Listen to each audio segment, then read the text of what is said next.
Good morning, and welcome to Connections Radio Show. I'm Lori Fitz, your host, and our show is all about exploring a wide range of topics that challenge us to see ourselves, our community, and the world around us, that get us thinking, get us wondering, get us talking, get us challenging each other and exploring new things and perhaps getting connected and inspired to do a bit more because we made the connection. The first Saturday of the month always belongs to the Eastside Freedom Library. So it's Happy New Year and Happy Eastside Freedom Library. Welcome, Peter. Peter Ratcliffe is my co-host for all of our Eastside Freedom Library shows. And it's a great way to begin the year. It is. I love all the wonderful things that happen on Eastside. You bring history, you bring art, you bring social questions, you bring community together. And we like to bring a little bit of that to our community of connections. And it's all about telling stories. And yes. We have people with us today who tell important stories in lots of different ways. I would love to have you do the introductions for all of. We have three guests. We have, as you said earlier, an embarrassment of riches. Wonderfully bright, talented people. Right. I mean, at the rate that we're going in our relationship, Lori, we're eventually going to have a bigger studio. And longer time. and longer time. Absolutely. We'll do the morning show, the 3-hour morning show. Right. So today we have Sheila O'Connor, who is the author of an incredibly interesting book that I've just finished reading called The Evidence of V. And we have Will Cooley, who is a historian, actually, lucky me, a former student of mine, who has published a great book on the development of the black middle class in Chicago and their role in holding the city together, called Moving Up, Moving Out. And then we have my old friend Douglas Ewart, who is a multi-instrumentalist and a creator of good music, and a great producer of knowledge in many different forms. So we have a great group here today, and we're hopeful that not only will we hear about what each of these great individuals will do at the library this coming month, but maybe we'll even have a little time to have a conversation. I'm going to have each of them just say hello. Sheila, you're going to be doing a talk on January 23rd at the Eastside Freedom Library. I'm going to be part of a panel on January 23rd at Eastside Freedom Library. Wonderful. And Will, you're Blacks Moving Up and Moving Out. You'll be doing a presentation on January 9th. I'll be there. Good. And Douglas Ewart, we've got a concert coming up on January 25th, but for those who want to hear the interview, you and Peter are going to have a chat on January 24th. Correct. And then you'll be playing your music on January 25th at 8 p.m. With an 8-piece ensemble of outstanding artists, some from the Twin Cities and some from outside. So we have a wonderful show today. And I'd like to start our show with Sheila and learning more about your book and why you wrote your book. And you make it very clear that this is fiction, but it's based in history and it's based in a personal relationship. The book is actually fiction, nonfiction, archival documents, historical photos. So the book is a kind of assemblage or collage, but pieces of the book are fiction, yes. But you inhabited the characters. Yes, yeah. The primary part of the book that is fictionalized is the story of the character V, who was inspired by my maternal grandmother, who was a singer and a dancer, a performer in Minneapolis, and at the age of 15 was pregnant with my mother and committed for 6 years to the Minnesota Home School for Girls in Sauk Center, Minnesota in 1935. So she was incarcerated for being, and I'm putting air quotes out here, immoral? She, in my grandmother's particular case, her label was incorrigible. Incorrigible and moral are interchangeable when it comes to what they called the girls. Mm-hmm. She was pregnant. And so she was sentenced for 6 years. My mother was placed for adoption. This was a story that was not known. It was a buried story until we were essentially able to find the records at the library at the Minnesota Historical Society, petitioned the courts to have the records opened, and that began my research into how did this happen? How did something like this even occur? Were you ever able to connect with your grandmother? No. Mm-mm. Had she passed by the time you discovered, or Yes, was there? yes, No? she was not alive when I found these records. I found these records in 2001. And then you were inspired to find more and give the connections, the whys. Yes. Well, the first thing, I was with my mother when we went to find the records because it was her mother and the story of her birth, essentially. And when I discovered, the first thing, was looking at her paper where the sheriff was taking her and holding her until the age of 21. And I just quickly did that math, and it was quite devastating. And I didn't understand what could she possibly have done, and the records didn't indicate what she had done. There was no indication that she had done anything really, besides staying out late, missing school. But that's not worthy of a 6-year sentence. And so it took me many, many years to understand, because there's very little research available on this school and what happened in the 1930s. Was it considered a secret? Was this put on as a secret, or was just not talked about? You mean when the girls? Yeah. Well, I mean, they took them out of their communities and they just put them away. And this occurs even today. So I don't know. I mean, I like to ask myself even, how much do I know about what happens to girls who are incarcerated today, which would be zero. I mean, they're gone, they're out of their community, and they're in the hands of the government, essentially, or now in private institutions.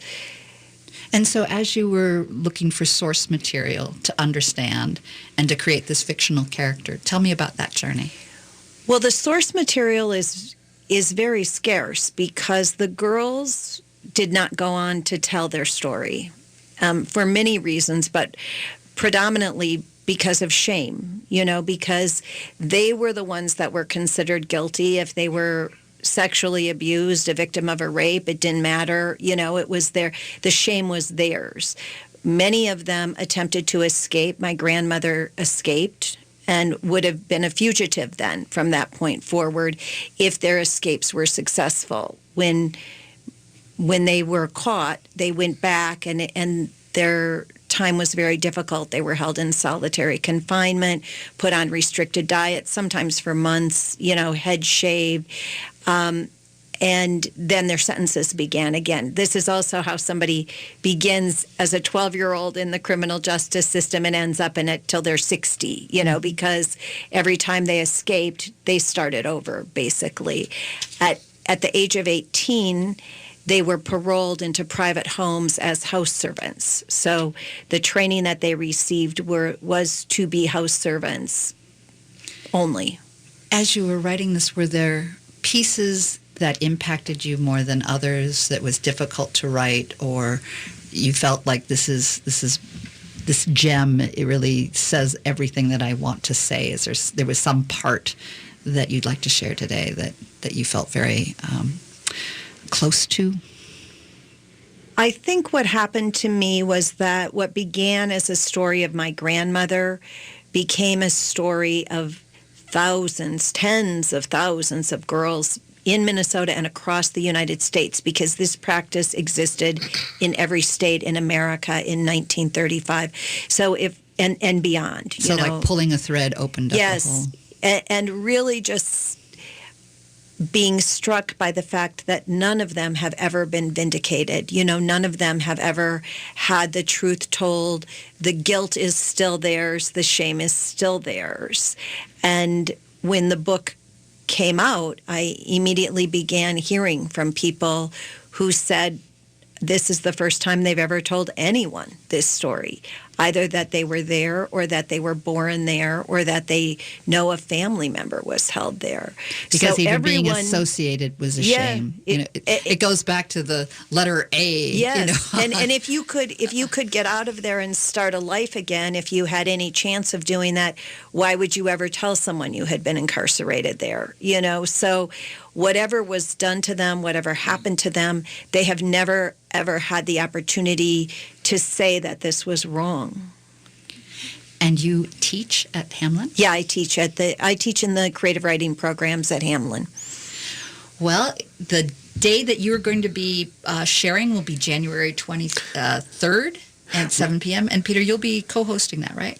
Well, I mean, like I co-host Sorta. everything, Yeah. tell people where Sorta, the restrooms kinda, are. yeah. But I think that at her own suggestion, Sheila's event is not going to be just presenting her book. Right. It's going to be a conversation with women who have directly experienced what she's writing about. Yes. The panel you. Yes, The panel. Yes, so I will be with Tanya Hansi and Kaylee Griffith, both incarceration survivors and activists, justice activists for criminal justice reform, and Colleen Bell, who is also a criminal justice activist and does work is a professor at Hamlin University, teaches a course on engendering justice. So we will all be together discussing not just the fact that this happened, which is shocking to people, but that it is continuing to happen in all kinds of ways that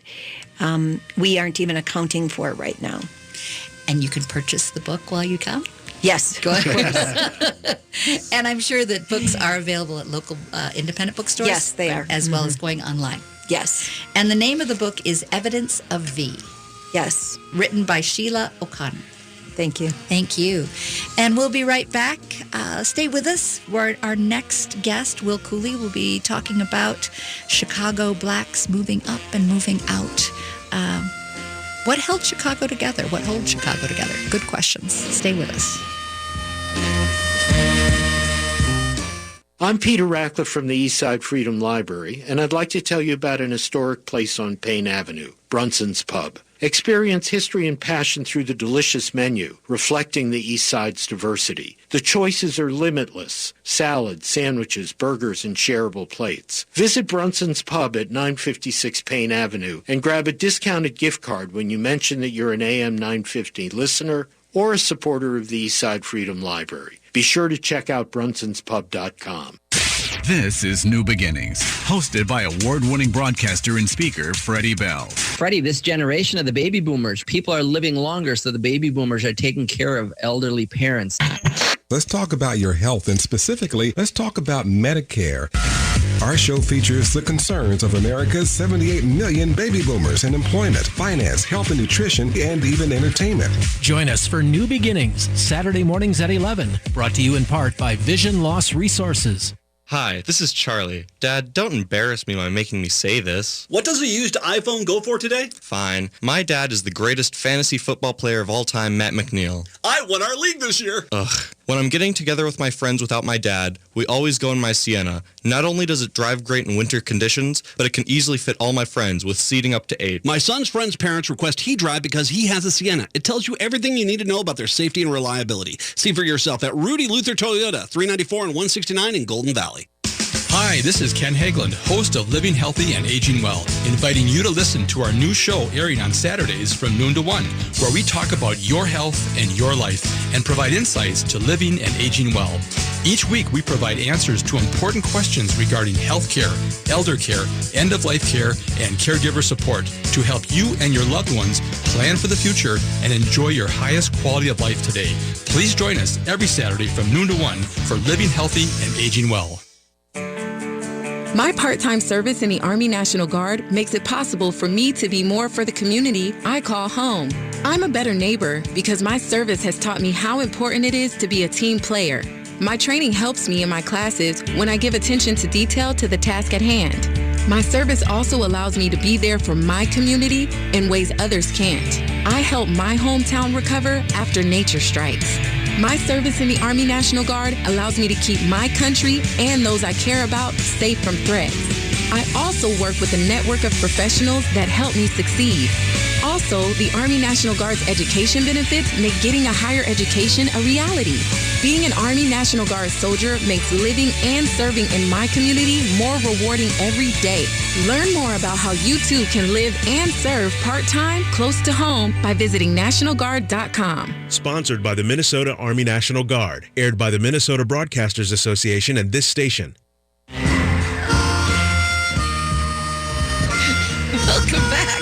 And as Peter Ratcliffe has just shared, our sponsor is Brunson's Pub, and we want to make sure we want to thank them. Big thank you to Brunson's Pub, who is our sponsor, who's been our sponsor for over a year, and we are deeply grateful.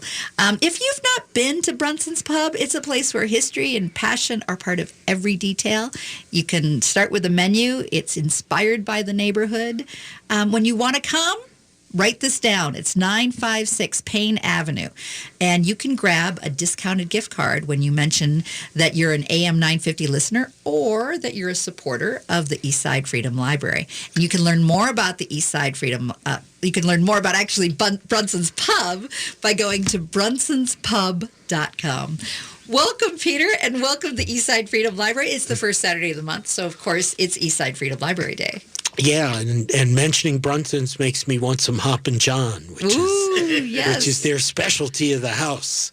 Come and get the Hoppin' John. They have a variety. And, and I love going in. It really is feeling like you're going back in history. But it's also for good sports buffs, especially hockey players. This is a great place for hockey folks to hang out, including the ref from the Olympics. I'm trying to think of his name. You stumped me. Oh, no.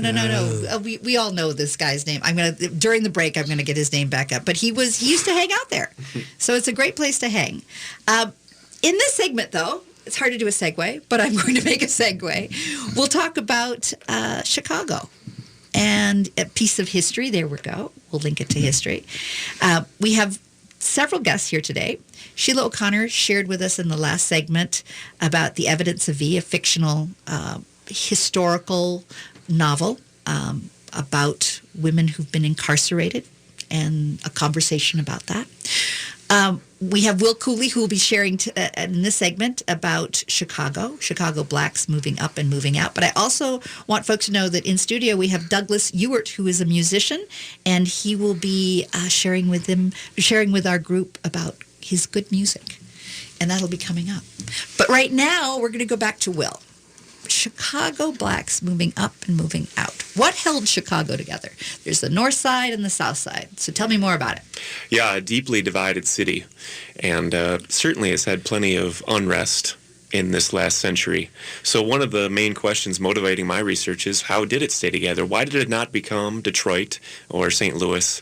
And as Peter mentioned, I was one of his students, and he always encouraged us to look at the offstage moment. What aren't we looking at? And I have to admit that I don't think we looked at the middle class a lot in your classes. That was not a subject. Labor, I would assume, was labor historians really struggle with what to do with the middle classes. And so I found my offstage moment in the black middle class. And what I discovered is some historians said they came to Chicago from the South mainly, people migrating with modest goals. I found the opposite. They had high goals. They had big dreams. Aspirations. Some people even called it the aspirational class. They had big aspirations for Chicago. And it was to move up and then move outward and out of the tougher neighborhoods in the city. And a lot of that had to do with they wanted a clean collar, what we'd probably call white collar now, right? And they wanted some authority, and they wanted good jobs. And so that's where my study started. So tell me what you found. I found it was extremely difficult to move up in Chicago. Just about every avenue that they looked for to move up in the world was blocked. Mainstream occupations almost completely shut off to them. And that's different than any other ethnic group that moved from Europe to Chicago. So I'll just give one example that a lot of people don't even think about. Chicago's outfit, its organized crime group. Chicago's organized crime group is not just Italian. That's a myth. Every ethnic group is represented, and it wasn't Italians calling the shots and Greeks and Jews lower down. It was an equal, non-hierarchical group. No African Americans allowed in management positions. When African Americans did carve out a space for themselves, the outfit collaborated with police and had some people murdered, had some people kidnapped, and took over that as well.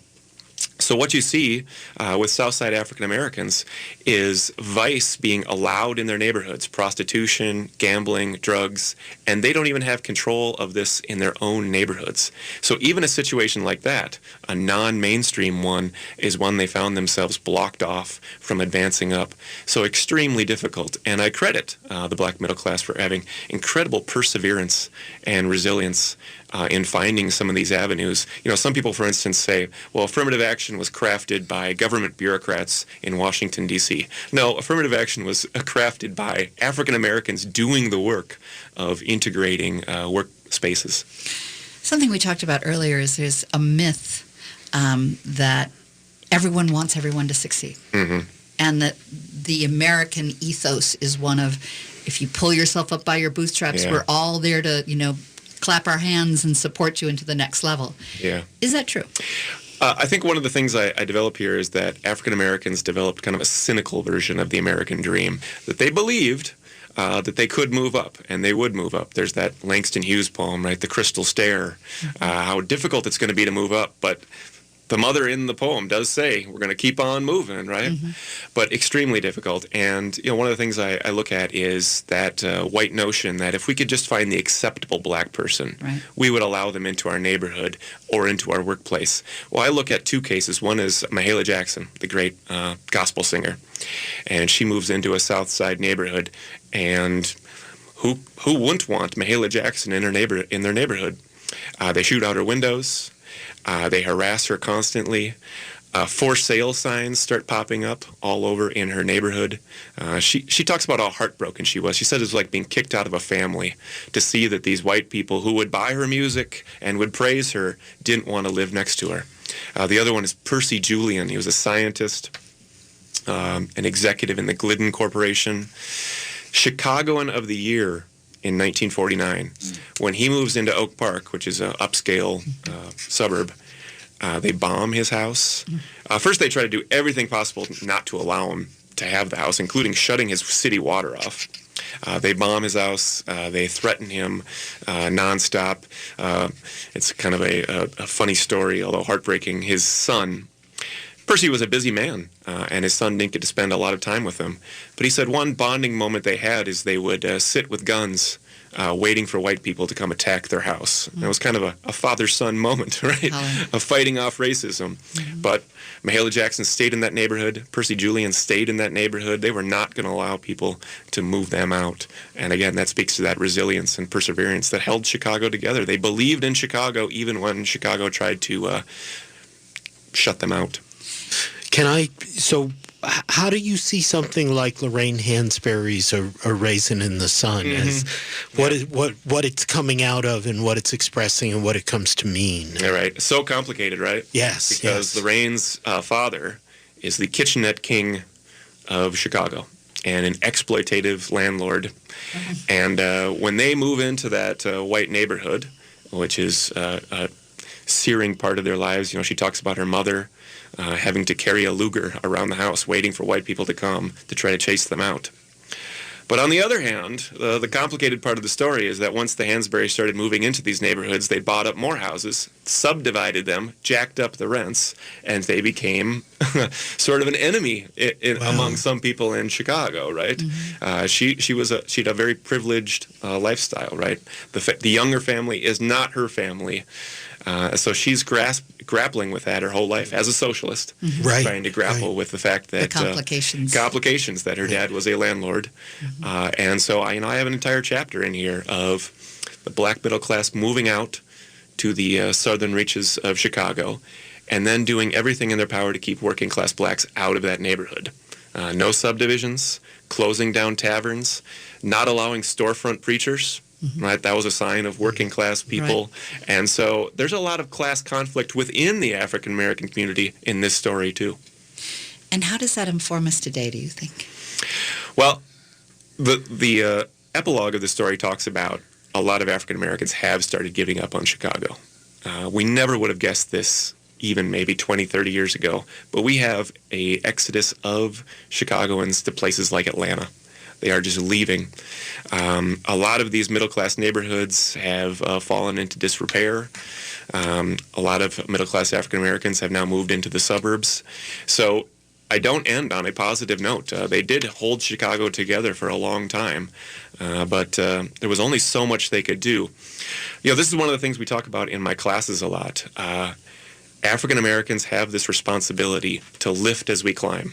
Middle-class African Americans are expected to pick everybody up with them on their journey upward. We talk about that as a burden. Some of my black students say, well, no, this is a responsibility, and this is a responsibility we enjoy. But really, how much are they capable of? These were not major business owners. These were not wealthy people. They were middle-class people who were just trying to get by, just like everybody else. So when we put the burden on middle-class African Americans, that's deeply irresponsible of us as a society, because it's just not possible. We all have to do things to lift everyone up. And a recommendation that you would have then? Oh man, that's a very complicated story. But of course, it all comes down to wages. We need higher wages. Right now, we're talking a lot about housing, and even in the poorer neighborhoods of Chicago, unaffordable housing.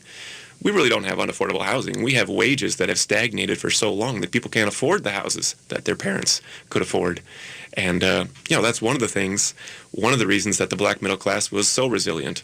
I've got a lot of examples in here where they say, it was so difficult being the only black worker in this office.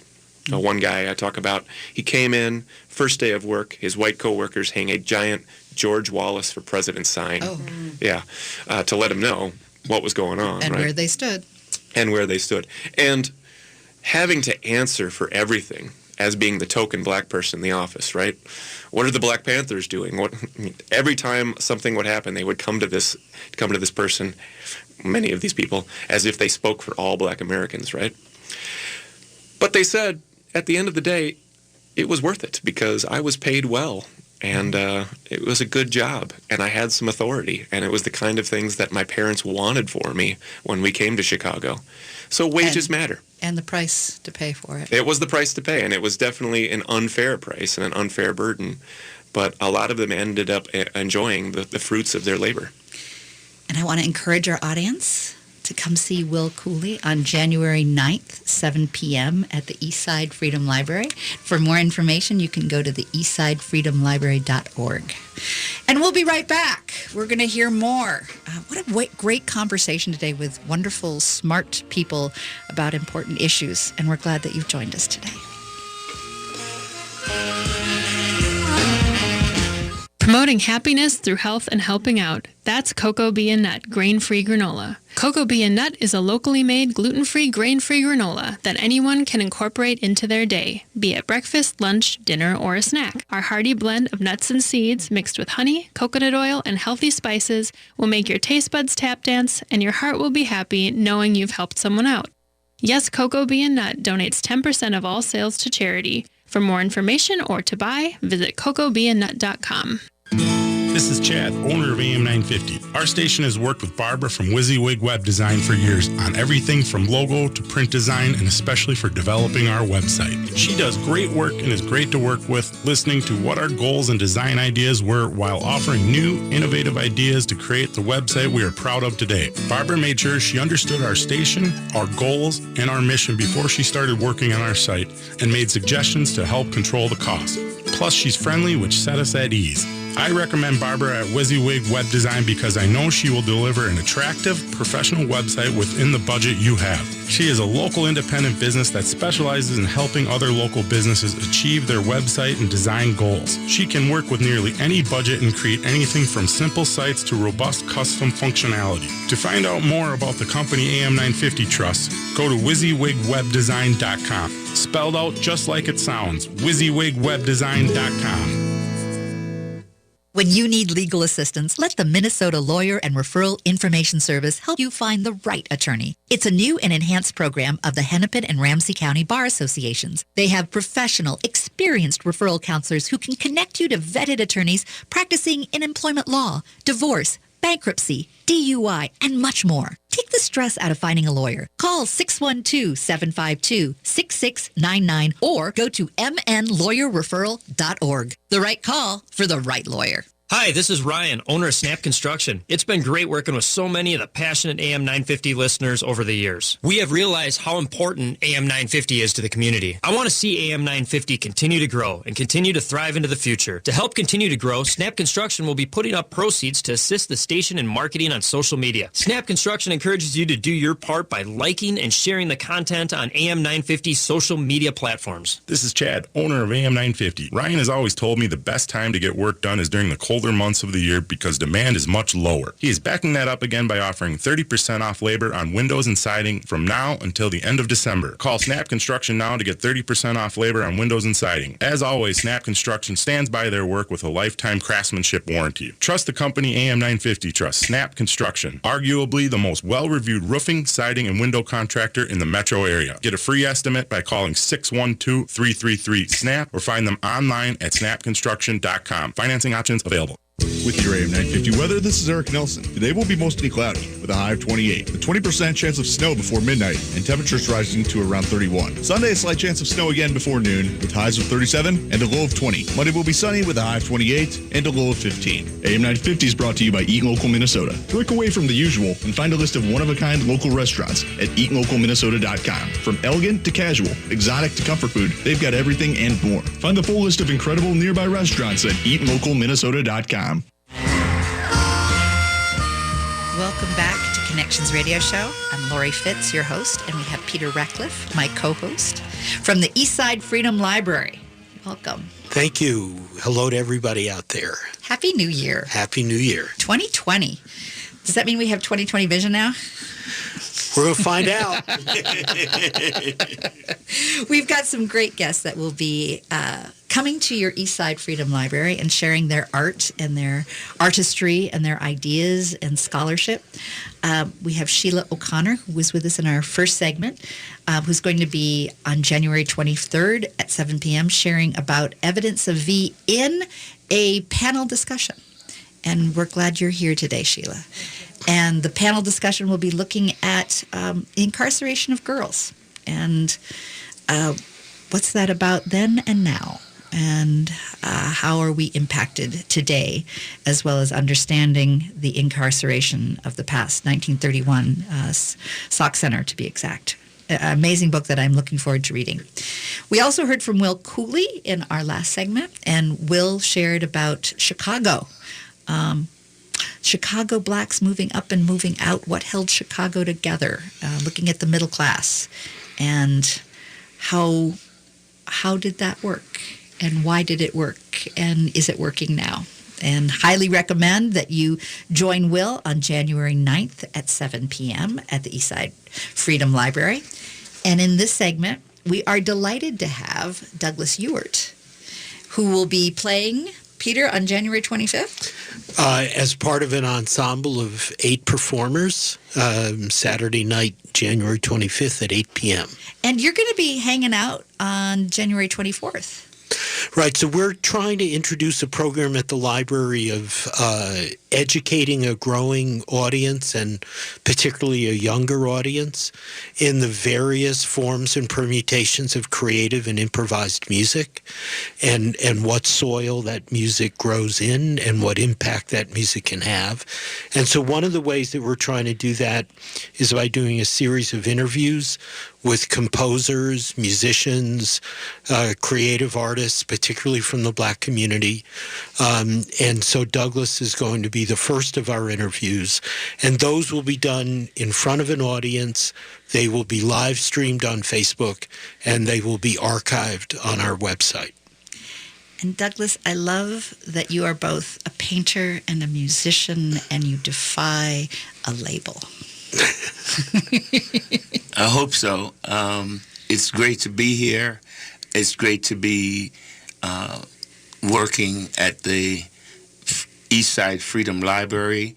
In fact, the first musical offering that was done at the library was Quasar, my ensemble, who will be playing on the 25th. This group comprises Mankway Ndosi, Michelle Kinney, Davu Saru, Babatunde Lee, Faye Washington, Carrie Thomas, and myself. And we'll be doing original compositions. Some of the works will be improvised. Some of them will be things that I've written. And it's a really crucial ensemble in the sense of these are artists that have been working at their craft for many years, people that I deeply admire, and each person brings a crucial component to the ensemble. And I have it from a very good source that it's very good music. That's how I like to define what we're doing, is that it's great music, and that I try to escape the confines of genre. I was using the example of saying, you know, what do you like to read? Some people like just a particular area, but I like to read anything that's readable. That's the way you find out about things, and even things that I initially think I don't like, I sometimes grow to like. It's very much like food. Mm-hmm. The only restriction I have is I've been a vegetarian for a long time, and so I won't eat meat. But if it's a vegetable-based item or fruit, I will definitely try it. What I think is wonderful is that during our break, you were saying you really have a relationship with both of these scholars' works. And that as a reader, you're looking forward to reading, but also you have a relationship. There are things that you can relate to in what they have discovered through their scholarship. Well, you know, as I mentioned earlier, Will's work talks about Chicago, which I spent many years in Chicago. I was trained there. I went to some of the other institutions to study music, and so it's endemic to my practice. Chicago's been a launching pad for me, and still somewhere that I have a lot of tentacles and a lot of connections. A lot of heart. A lot of heart. Chicago is a powerful place, and I couldn't have landed there at a better time. You know, the Black Panthers, Elijah Muhammad. You got there in 1963. Yeah, Muhammad Ali lived there. It's an incredible place, and the South Side, when I went there, you talk about musical places to go, theaters, so on. The neighborhood I live in is not far away from the University of Chicago, which was also a great place for us in terms of us being able to use some of their facilities to concertize. So it's been a very important part of my development as an artist. And you had a piece that you wrote about Fannie Lou Hamer. Fannie Lou Hamer is a civil rights icon, mm-hmm. and a goddess, really.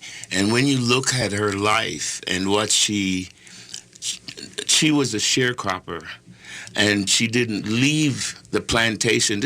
We're talking 50s.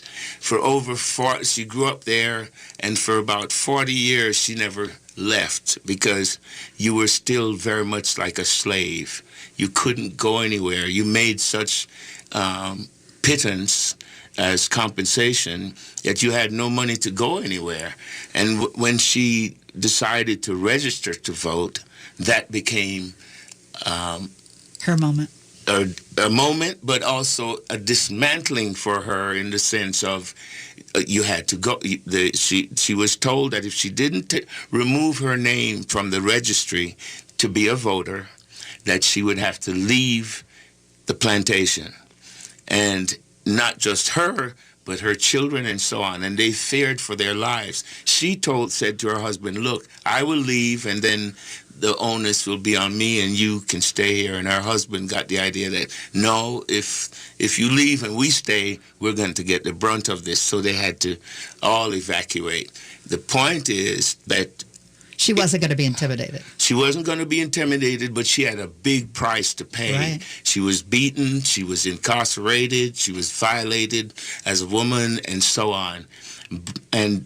But she became this powerful, energizing force for people that didn't necessarily have the courage that she had. You know, oftentimes we think we're very courageous until you're challenged. Right. And when you're challenged with death, I think that's when you really see what the mantle is. Yeah. Yes. And so I have a composition dedicated to her, and it's about revering and giving attention and respect to people that have paved the way for America's democracy.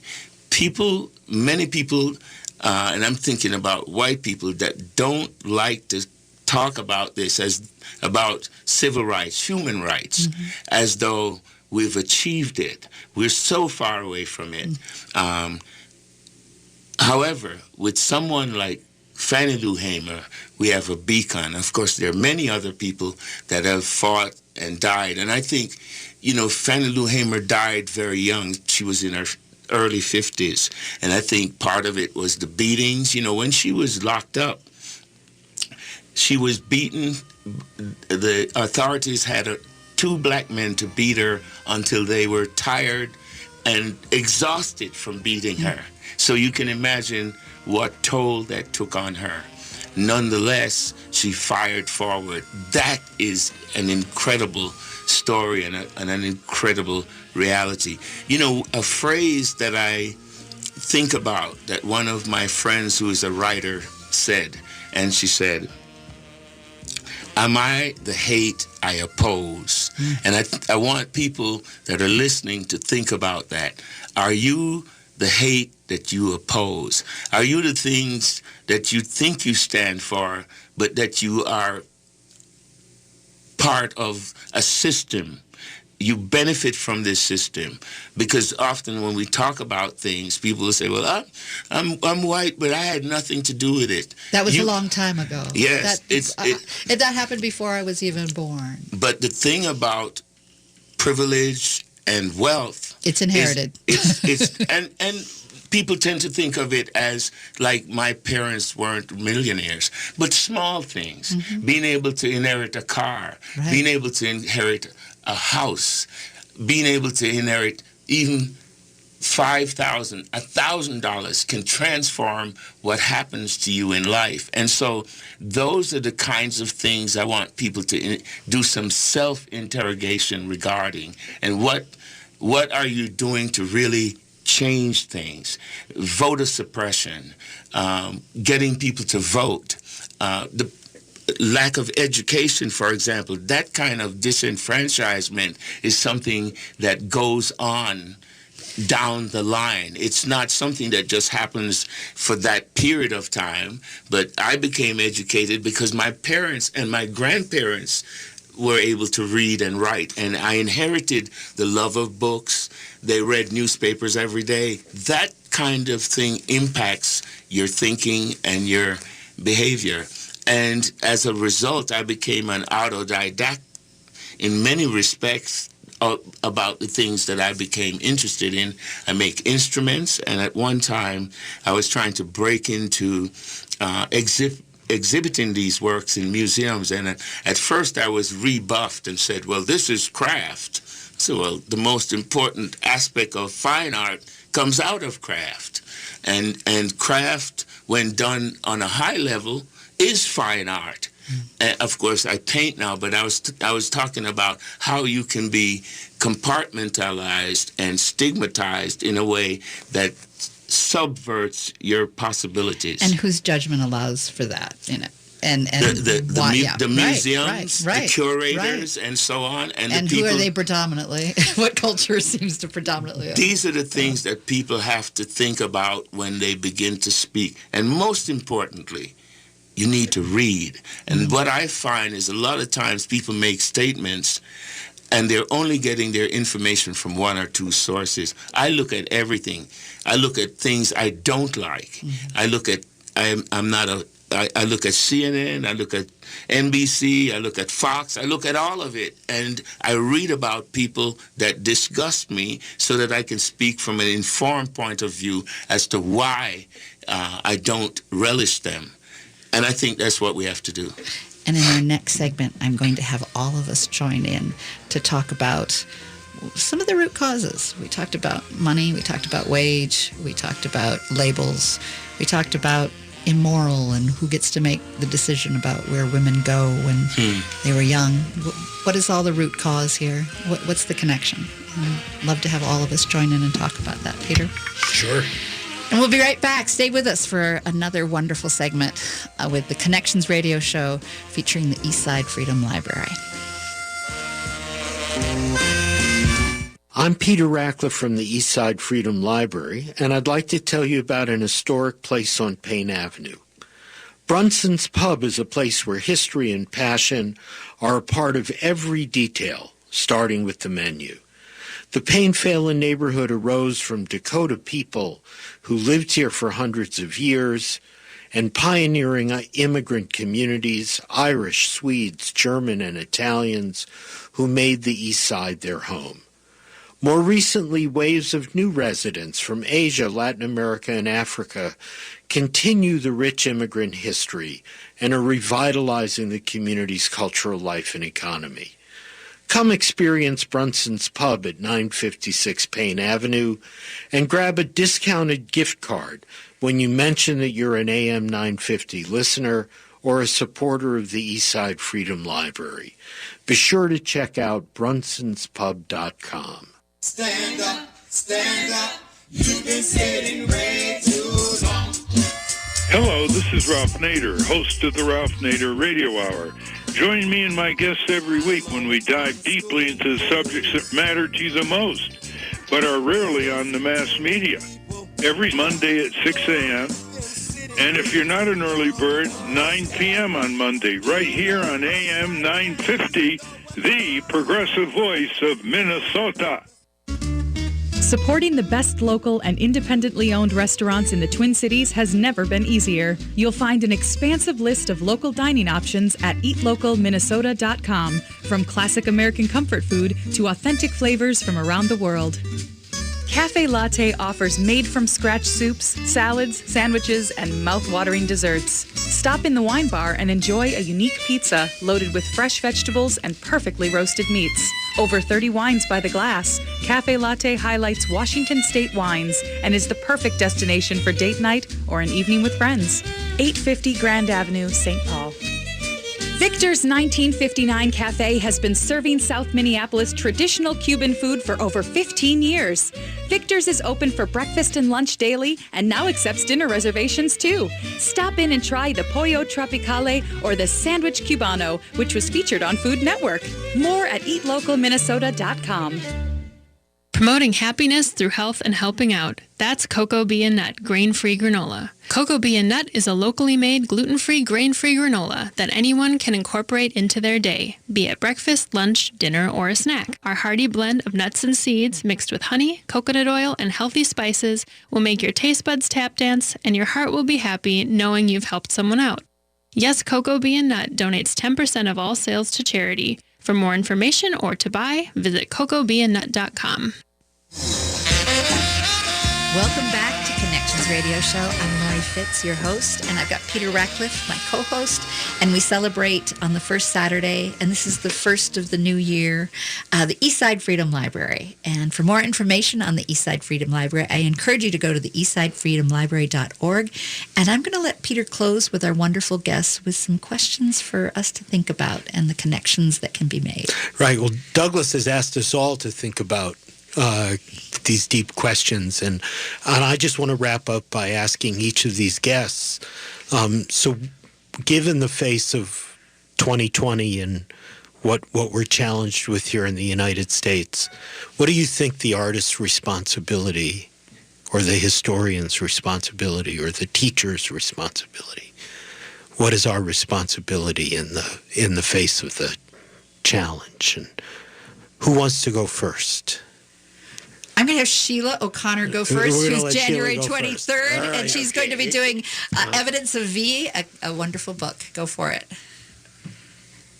Well, I wish I had an answer for this because I think that the time that we're living in is particularly challenging for artists, for scholars to think about where our attention should be going and what are we contributing to the conversation.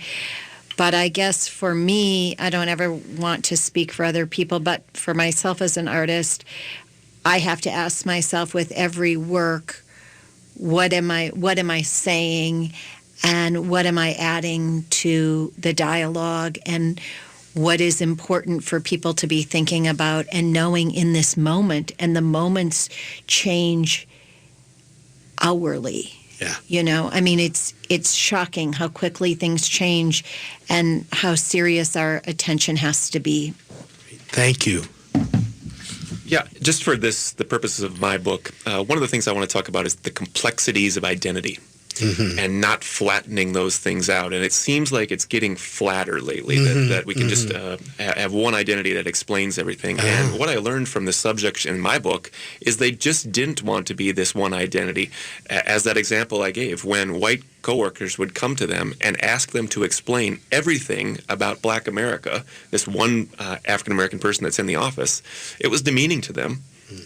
And they didn't have the answers for that, and they didn't want to be just that person. They wanted their individuality. They wanted to recognize that there was differences among African Americans. And so let's get back to some more complexity. And as you taught me in class, let's talk about class.